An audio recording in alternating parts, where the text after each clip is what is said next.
السلام علیکم حضور۔ وعلیکم السلام۔ میرا نام ماریہ حفیظ ہے اور میرے ابو کا نام مرزا حفیظ احمد صاحب ہے۔ ابھی ایک اور بھی مرزا حفیظ کی بیٹی تھی، وہ کون سی تھی؟ یہ آپ کی بہن ہے؟ اچھا۔ اور میری امی کا نام امت الصبو ہے۔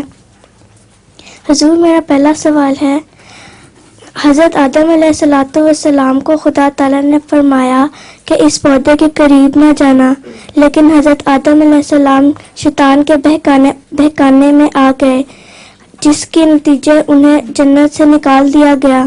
میرا سوال یہ ہے کہ وہ کون سا پودا تھا جس کی وجہ سے حضرت آدم علیہ السلام اور بعد کے تمام امت کو جنت سے نکال دیا گیا؟ جو پودا ہے شجرہ، اس سے مراد شریعت ہے۔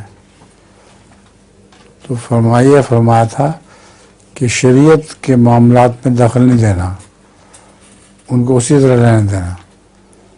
شیطان نے بہکایا کہ شریعت کی بہت سی باتیں ایسی ہوتی ہیں جن کو اگر تم نے چھوڑ دیا تو تم ہمیشگی کی زندگی پالو گے اور خداؤں کی طرح ہو جاؤ گے۔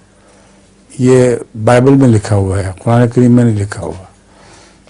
مگر شجرہ خبیثہ اور شجرہ طیبہ قرآن کریم کے مطابق شجرہ طیبہ شریعت کو کہتے ہیں اور شجرہ خبیثہ شیطانی تعلیم کو کہتے ہیں۔ تو شجرہ کوئی ایسا پھل نہیں تھا جیسے عیسائی کہتے ہیں کہ سیب کا پھل تھا، یہ فرضی باتیں ہیں۔ ظاہری درخت کوئی نہیں تھا، وہ شریعت کے احکام ہی تھے جن کے متعلق فرمایا تھا کہ ان کو نہ چھیڑنا۔ حضور میرے پاس لطیفہ بھی ہے۔ ہاں سناؤ ضرور۔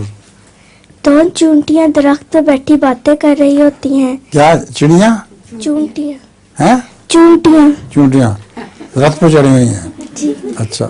نیچے سے ہاتھی گزرتا ہے، ایک چونٹی ہاتھی کے اوپر گر جاتی ہے، دوسری چونٹی کہتی ہے دب کے رکھیں دب کے۔ دوسری چونٹی کہتی ہے کہ دبا کے رکھنا ہاتھی